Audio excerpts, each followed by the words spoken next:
मग तुमचा जर वाईट यूज केला गेला तर तुम्ही जिवंत बॉम्ब आहे. फॅमिलीमध्ये कॉन्फिडन्सला घेऊन एवढी स्ट्रगल का असते? तुमच्याकडनं काय एक्सपेक्ट करायचं आहे? दगडफेक, तुमच्याकडनं पण बिर्याणी बॉटल. बाहेर जाणार नाही, व्यवहार शिकणार नाही, बोलणार नाही, तर ते स्वप्न कसं पूर्ण करेल? जादू. आणि दुसरीकडे आपण त्याच मुलांबद्दल मोठे मोठे स्वप्न बघू. लीडर्स हे सगळ्यांच्या हातात आहे की तुमचा यूज कसा करायचा. नाव आता सगळ्यात महत्वाच्या मुद्द्याला आपल्याला हात लावायचा आहे, कुटुंबामधल्या. मे बी तुमच्यापैकी काही जणांनी अनुभवलं पण असेल आणि भविष्यामध्ये असं करू पण नका. दोन्ही या गोष्टी त्याच्यामध्ये. फॅमिलीमध्ये कॉन्फिडन्सला घेऊन एवढी स्ट्रगल का असते? नाही, माझ्या मुलाला ना अजून बोलताच येत नाही व्यवस्थित लोकांमध्ये. नाही, आमची मुलगी खूप लाजाळू आहे. ती स्किल नाहीये, ती कमतरता आहे, ती विकनेस आहे, ती क्षमता नाहीये. लाजाळू असणं क्षमता नाहीये. कॉन्फिडेंटली बोलता आलं पाहिजे. आणि दुसरीकडे आपण त्याच मुलांबद्दल मोठे मोठे स्वप्न बघतो आणि त्यांच्याबद्दल विचार करतो, नाही हे खूप लाजाळू आहे, नाही हे बाहेर जात नाही, नाही हे बोलत, बाहेर जाणार नाही, व्यवहार शिकणार नाही, बोलणार नाही, तर ते स्वप्न कसं पूर्ण करेल? जादू. कुणी आणून प्रसादासारखं जाऊन म्हणलं ते 1% असतात ते. मग त्याच्यामध्ये तुम्ही स्वतःला समजत असाल तर दॅट इज ग्रेट. बघा मग वाट. बाकी 99% असाल तर प्रयत्न करावेच लागतील, ते पण फोकस राहून.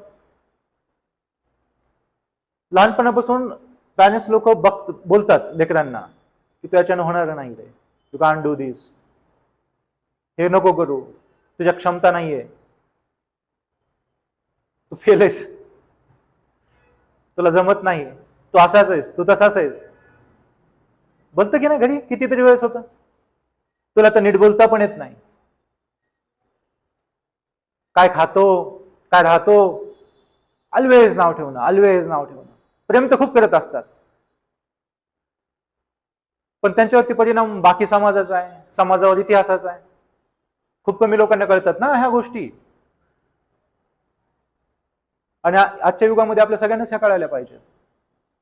आणि आजकालचे लेकर हे अल्फा. आता तुम्ही जेनझी आहेत, तुमच्या नंतरचं वर्जन अल्फा आहे, खतरनाक आहे, जबरदस्त आहे. लवकर गोष्टी समजतात त्यांना. जसं तुम्ही लवकर मॅच्युअर होताय, ते तुमच्यापेक्षा आधी मॅच्युअर होणार. आणि त्यांना जर तुम्ही असं करत राहिलात, डवचत राहिलात, समजा यू आर द फेलियर. बघतो कंपॅरिझन, बापरे, it will be a biggest blast in the future. काही करू शकतील ते, हिंसक होतील ते. तर लेकरांना ह्या बूस्ट द्या चांगलं काम करण्यासाठी. आता हे माझे मिलेनियम आहे समजा, माझे पॅरेंट्स माझ्यापेक्षा आधीच्या जनरेशनचे. ह्या जनरेशन पर्यंत इथिकल व्हॅल्यूज, बाकी सगळ्या गोष्टींचा स्टडी होतो. आता तुम्हाला तर ते पुस्तकात पण येणार आहे. तर ह्या गोष्टी ज्या आहेत ना, ह्या मुलांमध्ये खूप स्ट्रॉंग केलं पाहिजे. स्पिरिच्युअलिटी, अध्यात्म. आजकालच्या लेकरांना कुठं काय, त्याला धर्माशी नका जोडू, त्याला सायन्सशी जोडा आणि त्यांना सायन्स म्हणून पेश करा त्यांच्यासमोर. कारण की कोणत्याही समाजामध्ये इथून पुढे क्वांटम कॉम्प्युटिंग एआयच्या जगामध्ये सुद्धा ही गोष्ट लागणार आहे, spirituality, because it is a pure science. Emotional intelligence आज पण लागणार आहे, उद्या पण लागणार आहे. भावनांवरती नियंत्रण. ह्या सगळ्या गोष्टी त्यांना व्यवस्थितरित्या आपल्याला द्यायच्या आहेत ह्या अल्फाजला आणि जेनझीला. मग त्यांची ताकद, म्हणजे तुमची ताकद जी बाहेर येईल, ती मोठ्यातली मोठी गोष्ट तुम्हाला देऊ शकते. तुम्ही ऍडव्हान्स व्हर्जन आहात. मग तुमचा जर वाईट यूज केला गेला तर तुम्ही जिवंत बॉम्ब आहे. आणि जर तुमचा चांगला यूज केला तर तुम्ही चांगली एनर्जी आहात. जबरदस्त एनर्जी, ती देशाला पण कुठल्या कुठे घेऊन जाऊ शकते. मग आता हे पॅरेंट्स, लीडर्स हे सगळ्यांच्या हातात आहे की तुमचा यूज कसा करायचा आहे. तुम्हाला काय द्यायचं आहे, तुमच्याकडनं काय एक्सपेक्ट करायचं आहे. दगडफेक, तुमच्याकडनं पण बिर्याणी बॉटल, का त्याच्या पुढच्या गोष्टी. आणि तुम्ही स्वतःप्रती सुद्धा खूप अवेअर झालं पाहिजे. लहानपणापासून जर तुम्ही लवकर मॅच्युअर होताय, लवकर तुम्हाला गोष्टी समजताय, तर घ्या शिकायला ह्या गोष्टी सगळ्या. स्वतःबद्दल अवेअर व्हा, स्वतःबद्दल कॉन्फिडंट व्हा, स्वतःला ओळखा. माझा मित्र करतोय, माझी मैत्रीण करतेय, मला प्रेम आहे म्हणून, मी प्रेमात पडलोय म्हणून जर तुम्ही या गोष्टी करायला घेतल्या तर तुम्ही भरकटत गेलात.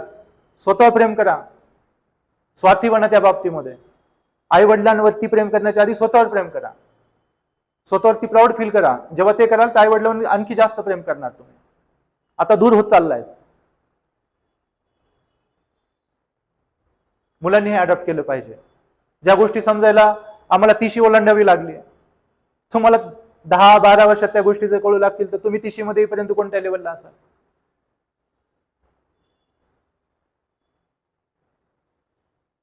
तुम्ही लगभग अर्ध्या वयाचे आहात. विचार करा, अजून अर्ध आयुष्य कोणत्या लेवलला जाणार तुम्ही जर ह्या गोष्टी तुम्ही आत्ता तुमच्या जीवनात अडॉप्ट करताय. आत्ता, आजपासून, लगेच किती बदल येईल. तर फॅमिलीने ह्या गोष्टी बदलल्या पाहिजे.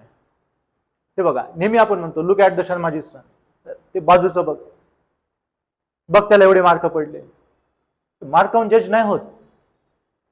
आज फेल झालेला युट्यूबवर सुद्धा कडे डोकं होतोय, तर त्यांनी जज नका करू.